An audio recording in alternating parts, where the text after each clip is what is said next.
Muy bien, entonces vamos a dar comienzo oficial a la clase número 13 de este fabuloso estudio que estamos realizando del libro de Job. Vamos a tener todavía algunas clases por delante, pero hoy hemos llegado a lo que podríamos llamar el centro del libro o el tema que me parece que es el tema central de este libro. Por eso esta clase es muy importante y es muy importante, por supuesto, que vean las anteriores, si no las vieron, para que podamos llegar juntos a las conclusiones de este tema, que no se los quiero anticipar, que va a ser el tema central. Ahora, como siempre digo, a veces antes de hablar quiero decir unas palabras, así que ustedes me van a disculpar porque a veces tenemos un tema central, pero hay un tema paralelo que quiero comenzar a charlar con ustedes antes de tocar ese tema central de esta clase número 13. Primero, y como siempre, vamos a arrancar con la placa que hacemos cada vez. Creo que menos la clase pasada, la clase 12, todas las demás lo hicimos, que hacemos como una especie de resumen pequeñito del libro, que son frases que nos orientan un poco, que dice que este libro, todo el libro, nos da un ejemplo de la paciente y absoluta confianza, y hoy vamos a hablar también de eso, de la confianza que tenía Job en Dios, a pesar de la profunda crisis que estaba viviendo. Y sacamos mucha enseñanza con respecto a la sólida confianza que él tenía en Dios de ese libro,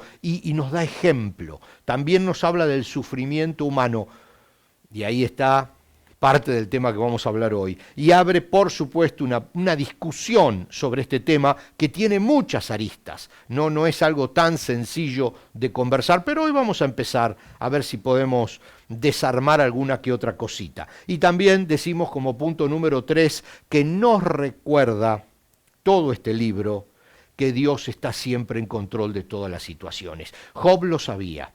Él estaba sufriendo profundamente la pérdida de sus hijos, llagas en todo su cuerpo, las pérdidas materiales que habían sido tremendas, pero que por supuesto no se comparan con la pérdida de sus hijos. Él había perdido todo y estaba allí confiando en que Dios lo iba a levantar. Esa confianza absoluta de que Dios seguía en control es algo que nosotros rescatamos en cada clase, porque es algo que nos va a ayudar en nuestra vida cristiana cuando atravesemos por algún pequeño problemita comparado a los terribles problemas que estaba atravesando este hombre que estamos estudiando. Y hoy elegí, como estamos en el capítulo 19, elegí el versículo 2 para comenzar con este primer tema paralelo que yo les decía. El Job 19.2, como lo tenemos en pantalla, ustedes ven, dice, ¿hasta cuándo, dice Job, le dice a sus amigos, ya sabemos qué tipo de amigos tenía, dice, ¿hasta cuándo me torturarán? ¿Hasta cuándo intentarán aplastarme con sus palabras? Ya habíamos hablado algunas clases antes de que Job estaba siendo abusado, le hacían bullying. Con las palabras, lo herían, lo lastimaban, lo hacían leña del árbol caído. Sus amigos lo único que querían en realidad era que él se humillara y reconociera que era un pecador, y él no lo reconocía porque no lo era. Y Dios en el primer capítulo nos aclara que no era un mal hombre, que era un hombre íntegro, que no había pecado. Por supuesto, estamos hablando en general, ¿no es cierto? No era que había cometido un pecado terrible. Era un hombre íntegro, lo dice Dios mismo. Y entonces sus amigos le estaban diciendo, no, tienes que ser un pecador. Ahora lo vamos a volver a ver ese tema. Pero Job dice, ¿hasta cuándo van a aplastarme con sus palabras? Y este tema paralelo que quería conversar con ustedes era el tema de las palabras, hirientes básicamente. Las palabras.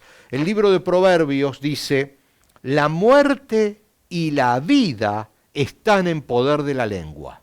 Miren la profundidad.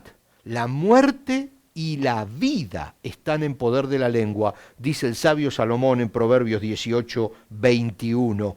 Y Santiago, ustedes saben que el apóstol Santiago, le dedica mucho tiempo a este temita de la lengua, del chisme, del abusar a otra persona con las palabras, de atormentar con lo que uno dice. Y dice Santiago 3:6, de todas las partes del cuerpo, la lengua es una llama de fuego. Es un mundo entero de maldad que corrompe todo el cuerpo, dice Santiago. Puede incendiar toda la vida, porque el infierno mismo la enciende. Miren las profundidades de esta palabra. Está hablando que la lengua es un veneno, es algo que puede envenenar, y por eso el rey Salomón dice, puede dar vida y puede matar. Cuidado con las palabras. Y seguimos avanzando y encontramos, o yo busqué en la Biblia, algunas palabras de David, algunas palabras de su hijo Salomón y algunas palabras del apóstol Pablo con respecto a este tema paralelo que quería desarrollar antes de que entremos al tema principal de la clase de hoy, y que tiene que ver con el abuso que se puede hacer con las palabras. Entonces, estos tres grandes hombres de Dios explican algunos requisitos que son necesarios para vivir en línea con lo que Dios quiere de ti y de mí y de sus hijos. Y entonces vamos a verlo. Primero, el rey David dice, dime, Dios mío, dice el rey David, ¿quién puede vivir en tu santuario? ¿Quién puede vivir en tu monte santo? O sea, él le pregunta a Dios, ¿quién puede estar en tu presencia? ¿Quién puede llegar a tu presencia y permanecer en tu presencia?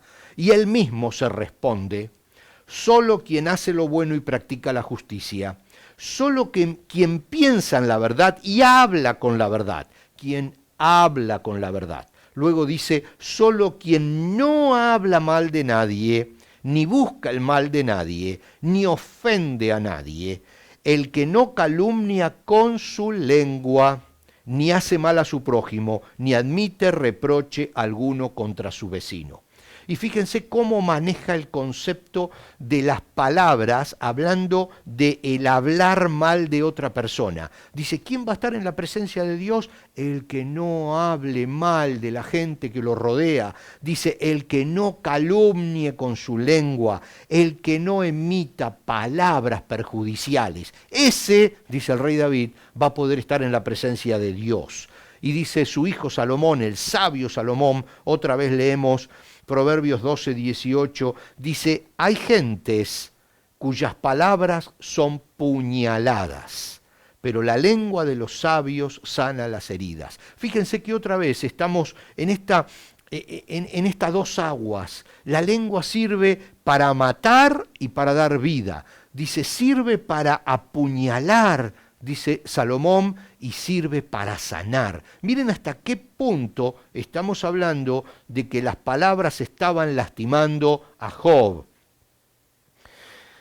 El apóstol Pablo, cuando le escribe a los Efesios, en su carta le dice en el capítulo 4 y verso 29, no empleen un lenguaje grosero ni ofensivo, que todo lo que digan sea bueno y útil, dice, a fin de que sus palabras, las tuyas y las mías, resulten en estímulo de quienes la oigan. Entonces, quise manejar este temita porque nadie le estaba pegando a Job. O sea, sus amigos no lo estaban maltratando físicamente, no lo estaban torturando, golpeándolo, solo con palabras.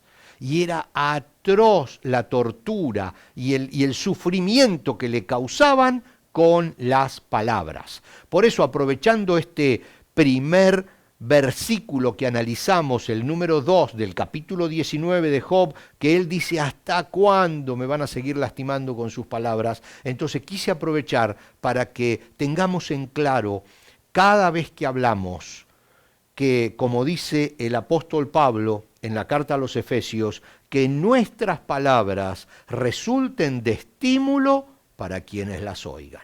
Ok, y vamos a avanzar. Dice, esperen, que tenía una placa para ustedes. Miren lo que dice Aristóteles. El hombre es dueño de su silencio y esclavo de sus palabras. ¿Y saben por qué? Porque hay otra frase célebre que la recordé cuando estaba también haciendo este gráfico para ustedes. El hombre es dueño de su silencio y esclavo de sus palabras. Alguien dijo una vez, porque las palabras que hieren se pueden perdonar, pero nunca se olvidan, nunca se olvidan. Por eso si lastimas a una persona, esa persona quizás pueda perdonarte, pero nunca se va a olvidar que la lastimaste. Por eso el hombre es dueño de su silencio y es esclavo toda su vida de las palabras que emite. Muy bien. Job 19, 21, volvemos al capítulo 19 en estos primeros minutos de la clase de hoy, de la número 13, dice, tengan misericordia de mí, amigos míos. Todavía los llama amigos. Yo no entiendo por qué los llama amigos, porque yo no los llamaría amigos, pero dice, tengan misericordia de mí, amigos míos, tengan misericordia, porque la mano de Dios me ha golpeado. Basta de herirme con sus palabras, tengan misericordia de mí, dice Job a estos tres personajes que dicen ser sus amigos. Como decíamos al principio, todavía no entramos al tema de hoy principal, fundamental, que quiero conversar con ustedes. Por supuesto creo que no lo vamos a poder terminar en esta clase 13 y vamos a tener que extenderlo a la 14, pero no ese es todavía el tema principal, pero quiero que, como les había hablado al principio, de esa firme convicción que tenía Job en medio de su dolor de que Dios lo iba a ayudar, quiero leerles lo que dice en el capítulo 19, estamos en el 19, del 25 al 29, dice, pero en cuanto a mí, sé que mi Redentor vive. Estas palabras son una de las palabras más lindas de toda la Biblia. Sé que mi Redentor vive. Y un día por fin estará sobre la tierra, y después que mi cuerpo se haya descompuesto, dice, todavía en mi cuerpo veré a Dios. Miren la esperanza, la confianza. Después que me haya muerto, incluso en mi cuerpo veré a Dios, dice, yo mismo lo veré, así es, lo veré con mis propios ojos. Y él reconoce, este pensamiento me llena de asombro, no sé cómo va a ser, pero confío en que podré ver a Dios aunque haya muerto.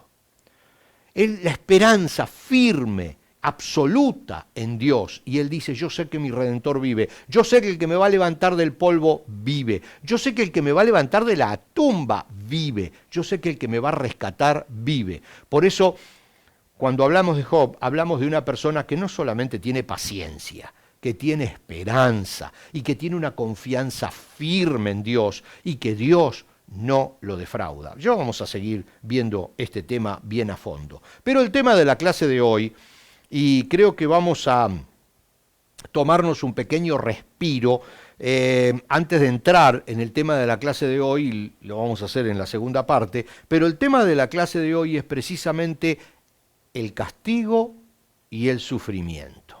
El castigo y el sufrimiento humano. Como le dije cuando leíamos la primer placa de esos 3 puntos, que son algo así como una especie de resumen que hice del libro, abre una discusión este tema de Job y sus amigos y sus conversaciones con sus amigos. Abren un tema profundísimo, que es el tema del sufrimiento humano. Hoy, por supuesto, no vamos a pretender, ni hoy, ni la próxima clase sumada, ni la otra sumada, no vamos a pretender concluir este tema, porque además tiene tantas aristas, tantos lados, tantas opciones, que vamos a ver algunas bíblicas, y vamos a tratar de entender lo básico de por qué el castigo y por qué el sufrimiento humano. Pero lo hacemos después de 2 minutitos de descansar y tomar un poquito de agua. Así que lo hacemos en la segunda parte. No se me vaya, en apenas un minutito volvemos y desde este mismo lugar seguimos adelante para comenzar a estudiar el tema del castigo y del sufrimiento. Ya volvemos.